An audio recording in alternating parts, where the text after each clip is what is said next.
Hello, नमस्कार। आज हम डिस्कस करेंगे चार्ज डिस्ट्रीब्यूशन। ठीक है, charge distribution basically charge distribution का मतलब क्या है? चार्ज का फैलाव, यानी कि चार्ज किस तरह से किसी स्पेसिफिक स्पेस में या फिर किसी रीजन में किस तरह से फैला हुआ है, वही चार्ज डिस्ट्रीब्यूशन कहा जाता है। बेसिकली चार्ज जो डिस्ट्रीब्यूशन है वो दो तरह का होता है। एक तो होता है डिस्क्रीट चार्ज डिस्ट्रीब्यूशन। ठीक है, डिस्क्रीट चार्ज डिस्ट्रीब्यूशन।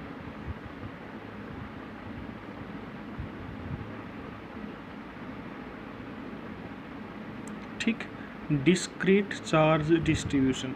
ठीक है, ये कौन सा होगा? जैसे मान लिया ये हमारे पास कोई एक ऑब्जेक्ट है। ठीक है, इसके अलग अलग पॉइंट पे चार्ज रखे हुए हैं, जैसे Q1, यहाँ पे कोई दूसरा चार्ज Q2, और ये चार्ज कैसे हैं? पॉइंट चार्ज है। तो अगर किसी ऑब्जेक्ट के या फिर किसी रीजन में पॉइंट चार्ज अलग अलग पॉइंट के ऊपर रखे हुए हैं, तो उस तरह के चार्ज डिस्ट्रीब्यूशन को हम कैसा चार्ज डिस्ट्रीब्यूशन कहेंगे? Discrete charge distribution. डिस्क्रीट, देखो यहाँ पे देखो, डिस्क्रीट का मतलब है यहाँ पे डिसकंटिन्यूअस। ठीक है, यानी कि कंटिन्यूअस चार्ज डिस्ट्रीब्यूशन ना हो। कंटिन्यूअस का मतलब जैसे Q1 है यहाँ पे, अब यहाँ पे Q2, और इनके बीच में कोई चार्ज नहीं है। जैसे Q2 है, यहाँ पे क्या है? Q3, यहाँ Q2 और Q3 के बीच में कोई चार्ज नहीं है, तो इसका मतलब कंटिन्यूस नहीं है, लगातार नहीं है। तो इस तरह के को हम क्या बोल लेंगे? Discrete charge distribution. ठीक है, और नेक्स्ट क्या है? Continuous charge distribution. Continuous charge distribution. ठीक है, क्या बोलेंगे हम? Continuous charge distribution. ठीक है, कंटिन्यूअस का मतलब क्या है? कि जो चार्ज है ना वो कंटिन्यूअसली डिस्ट्रीब्यूट हो रहा हो किसी स्पेस में, किसी रीजन में। ठीक है, तो देखो जैसे हमारे पास मान लिया ये एक ऑब्जेक्ट है।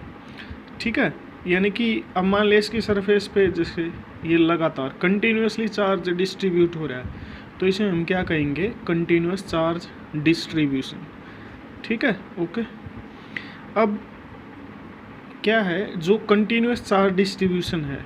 अब जैसे देखो ये, अब जैसे मान लिया अगर मैं एक वायर ले लूँ, यानी कि एक तार ले लूँ, वायर का मतलब। ठीक है, अब चार्ज तो उसके ऊपर भी डिस्ट्रीब्यूट हो सकता है। ठीक है, ठीक है, या फिर मैं क्या ले लूँ? एक बॉक्स ले लूँ। ठीक है, अब बॉक्स, ठीक, ऐसे। अब चार्ज मान लिया इसकी सरफेस पे भी है और इसके वॉल्यूम के अंदर भी है। ठीक है, अब जैसे कि मान लिया फुटबॉल ले लिया हमने। एक फुटबॉल क्या है?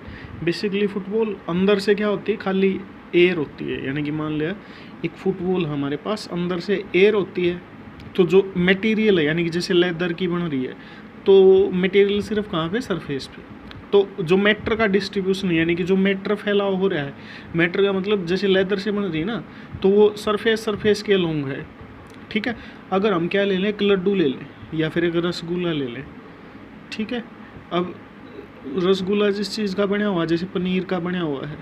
ठीक है, तो वो पनीर कहाँ पे? क्या सिर्फ सरफेस पे? सिर्फ सरफेस पे तो नहीं है, पूरे के पूरे। जैसे हम रसगुल्ले को अंदर से देखेंगे वहाँ भी होगा। तो उसी प्रकार से अगर चार्ज एक फुटबॉल की तरफ फैला हुआ है, तो उसे हम क्या कहेंगे? Surface charge distribution. यानी कि सिर्फ सरफेस के ऊपर चार्ज हो, तो उसे हम क्या कहेंगे? Surface charge distribution. ठीक है, उसे हम कहेंगे सरफेस चार्ज डिस्ट्रीब्यूशन। ठीक है, अगर जैसे ये वायर है, वायर के अलोंग चार्ज फैला हुआ है, ठीक है, तो इसे हम क्या कहेंगे? Line charge. ठीक,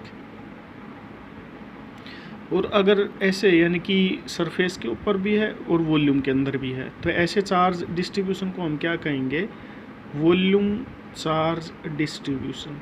ठीक है, या फिर वॉल्यूम चार्ज कहेंगे। तो बेसिकली जो हमारा कंटिन्यूअस चार्ज डिस्ट्रीब्यूशन है वो कितने तरह का होता है? Surface charge, volume charge and line charge. ठीक है, तो ठीक है, तो सबसे पहले हम लाइन चार्ज को डिस्कस कर लेते हैं थोड़ा सा। ठीक, अब देखो लाइन चार्ज हम किसको कहेंगे? अगर चार्ज एक लेंथ के अलोंग डिस्ट्रीब्यूटेड है, या फिर चार्ज डिस्ट्रीब्यूटेड ओनली, ठीक है, यानी कि चार्ज कैसे डिस्ट्रीब्यूट हो, ओनली इन वन डायमेंशन, ठीक है। अगर सिर्फ वन डायमेंशन में डिस्ट्रीब्यूटेड हो तो उसे हम क्या कहेंगे, लाइन चार्ज, चाहे वो एक्स हो, चाहे वो वाई हो, चाहे वो जेड हो, ठीक है। मान लिया लेंथ एल है और उस एल लेंथ के ऊपर कितना चार्ज डिस्ट्रीब्यूट हो रहा है, क्यू, तो यूनिट लेंथ पे कितना चार्ज होगा, क्यू बाई एल, ठीक है। ऐसे निकालते हैं हमने, ऐसे यानी कैसे क्वेश्चन छोटी क्लासेस में मैथ्स में किए होंगे, ठीक है। तो इसका मतलब जो क्यू बाई एल है ये क्या आ गई, एक फिजिकल क्वांटिटी आ गई, और जो किसके बारे में जानकारी देती है कि यूनिट लेंथ के ऊपर कितना चार्ज है, यानी कि कितने कूलम चार्ज है। तो इस रेशियो को हम किससे रिप्रेजेंट कर देंगे, लैम्डा से, ठीक है। और इसे हम लिखेंगे क्यू बाई एल, और इस लैम्डा को हम क्या बोलेंगे, लीनियर चार्ज डेंसिटी, ठीक है। क्या बोलेंगे हम इसे, लीनियर चार्ज डेंसिटी, ठीक है, लीनियर चार्ज, ठीक है, डेंसिटी। अब इसकी यूनिट क्या होंगी, देखो लैम्डा की यूनिट क्या होंगी, देखो ऊपर क्या चार्ज, नीचे क्या है लेंथ, तो चार्ज की कूलम और इसकी तो क्या हो जाएंगी कूलम पर मीटर, ठीक है। और इसके डायमेंशन क्या होंगे, ऊपर क्या है चार्ज 80 और नीचे क्या है लेंथ और इसका एल, तो क्या हो जाएगा, यानी कि एल को ऊपर लेके जाएंगे, नीचे पावर 1 है, ऊपर जाके माइनस की 1, ठीक है, A1 और T1, यानी कि हम इसको ऐसे लिख देंगे, M नहीं है ना, M की 0, L1, T पहले और A1 और ये L की पावर -1, ठीक है। तो ये इसका डायमेंशन हो जाएगा, ठीक है। तो अब नेक्स्ट क्या है, नेक्स्ट क्या है, सरफेस चार्ज,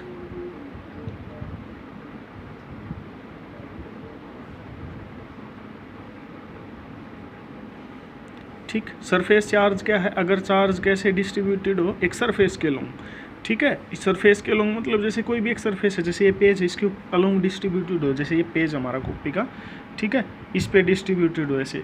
तो अगर देखें तो एक तो हम ऐसे कर रहे हैं और ऐसे, यानी कि अगर हम लाइन खींचें या फिर डायमेंशन बनाएं तो सिर्फ कितने डायमेंशन बनेंगे, 2, एक ये और एक ये, यानी कि एक सरफेस को डिस्क्राइब करने के लिए सिर्फ कितने डायमेंशन की ज़रूरत होती है, ठीक है, 2 डायमेंशन की। तो इसलिए सरफेस चार्ज क्या कहेंगे, जो कितने डायमेंशन में डिस्ट्रीब्यूटेड हो, ओनली इन 2 डायमेंशंस, ठीक है। तो नेक्स्ट क्या है, अब जैसे मान लिया एस सरफेस एरिया है और एस सरफेस एरिया पे कितना चार्ज है, क्यू, जैसे कोई भी सरफेस एरिया ऐसा ना, इसके ऊपर चार्ज क्यू है, तो क्या होगा, हम इसको कैसे अब यूनिट सरफेस एरिया कितना चार्ज होगा, क्यू बाई एस, ठीक है। तो इसको हम यहाँ पे किससे रिप्रेजेंट करेंगे, सिग्मा से, ठीक है। इसे लिख देंगे सिग्मा को पहले और क्यू बाई में एस, ठीक है। और इसे हम क्या बोलेंगे, सरफेस चार्ज डेंसिटी, जैसे पीछे क्या बोला था, लीनियर चार्ज डेंसिटी बोला था ना, वैसे ही हम इसको क्या बोलेंगे, सरफेस चार्ज डेंसिटी, ठीक है। अब इसको डिफाइन करने का एक और तरीका है, मान लिया अगर ds सरफेस एरिया है और उस पर चार्ज कितना है, dq, तो यूनिट सरफेस एरिया अब कितना चार्ज होगा, dq बाय में ds, तो वही बात यूनिट सरफेस एरिया में चार्ज, और ये क्या था, यूनिट सरफेस एरिया में चार्ज, तो वही बात आ गई ना। तो इसे भी हम सिग्मा ही बोलेंगे, dq बाय में ds, ठीक है। और इसकी यूनिट क्या होंगी, देख ऊपर चार्ज की यूनिट कूलम और सरफेस एरिया की यूनिट मीटर स्क्वायर, तो क्या यूनिट हो जाएंगी इसकी आगे, कूलम पर मीटर स्क्वायर, ठीक है। अब नेक्स्ट क्या है, नेक्स्ट क्या है कि अब हम यानी कि अब देखो अगर ds को मैं इधर ले जाऊँ, ds को मैं इधर ले जाऊँ तो इधर तो dq बचेगा सिर्फ, और ds इधर चलेगा तो सिग्मा के मल्टीप्लाई में हो जाएगा ना, सिग्मा इंटू ds। तो इसका मतलब सिग्मा और ds की जब मल्टीप्लाई कर दी तो वो हमें किसकी जानकारी देगा, चार्ज की। तो इसका मतलब चार्ज जो डेंसिटी है ना, जैसे सरफेस चार्ज डेंसिटी है, उसकी अगर सरफेस एरिया से मल्टीप्लाई कर देता हूँ तो वो हमें किस चीज़ की जानकारी देगा, किस चीज़ की जानकारी देगा, टोटल जो चार्ज है उस सरफेस के ऊपर, ठीक है। इस यानी कि ये वैसी बात होगी, मान लिया क्लास में एक बच्चे के पास 2 टॉफ़ी हैं, ठीक है, प्रत्येक बच्चे के पास, ठीक है। अब क्या कह दें कि 10 बच्चे हैं तो टोटल कितनी टॉफ़ी हैं, तो एक बच्चे के पास 2, तो 10 के पास 2 को मैं 10 से मल्टीप्लाई कर दूंगा तो टोटल क्लास में 10 बच्चों के पास कितनी टॉफ़ियाँ होंगी, ठीक है, इस प्रकार से। तो वही है ना, यूनिट सरफेस एरिया के पास चार्ज सिग्मा है, तो ds के पास कितना होगा, सिग्मा इंटू ds, ठीक है। और नेक्स्ट क्या है, वॉल्यूम चार्ज, ठीक है। अब वॉल्यूम चार्ज क्या है कि अगर जो चार्ज है ना वो किसी वॉल्यूम में डिस्ट्रीब्यूटेड हो, ठीक है, जैसे कोई वॉल्यूम, यानी कि वॉल्यूम के लिए तो कितने डायमेंशन की ज़रूरत पड़ती है, 3 की, ठीक है। ऐसे जैसे मान लीजिए एक ब्रेड है, ठीक है, ब्रेड के अंदर पनीर है, ऐसी कुछ चीज़ें हैं, अंदर से भरा हुआ है मटेरियल, तो उसी प्रकार अगर चार्ज जैसे अंदर से भी हो, अंदर भी फैला हो, तो उसे हम वॉल्यूम चार्ज डिस्ट्रीब्यूशन कहेंगे। तो इसका मतलब 3 डायमेंशन में है, तो वॉल्यूम जो चार्ज डिस्ट्रीब्यूशन है वो कितने डायमेंशन में होगा, 3 डायमेंशंस में होगा, ठीक है। तो अब हम आगे चलें, ठीक है। तो मान लिया डी वी वॉल्यूम है और उस पर कितना चार्ज डिस्ट्रीब्यूटेड है, डी क्यू, तो यूनिट वॉल्यूम में कितना चार्ज होगा, डी क्यू बाय में डी वी। तो इसका मतलब ये क्या आ गया, यूनिट वॉल्यूम में चार्ज। तो ये यहाँ पे क्या था, ये यूनिट सरफेस एरिया में चार्ज। अब यहाँ पे ये भी क्या होगी, चार्ज डेंसिटी, लेकिन ये कौन सी होगी, वॉल्यूम चार्ज डेंसिटी, ठीक है। तो इसको हम कैसे लिख देंगे, रो, इस सिंबल को रो बोलते हैं, RH O, ठीक है। तो ये क्या होगा, डी क्यू बाय में डी वी, ठीक है। चले हम आगे। अब नेक्स्ट क्या है, इसकी यूनिट क्या होंगी, ऊपर चार्ज की यूनिट कूलम और वॉल्यूम की मीटर क्यूब, तो जो यूनिट है क्या बन जाएगी, कूलम पर मीटर क्यूब, ठीक है। तो अब आगे चलें इसके, यानी कि अगर डी वी को मैं इधर ले जाऊँ तो डी क्यू किसके बराबर आ जाएगा, सिग्मा इंटू में डी वी। यानी कि अगर वॉल्यूम चार्ज डेंसिटी को वॉल्यूम से मल्टीप्लाई कर देते हैं तो वहाँ से हमें किस चीज़ की जानकारी मिल जाती है, चार्ज की, कि उस वॉल्यूम में कितना चार्ज है, ठीक। तो ठीक है, तो ये थी आज 3 चार्ज डेंसिटीज, ठीक है, ओके।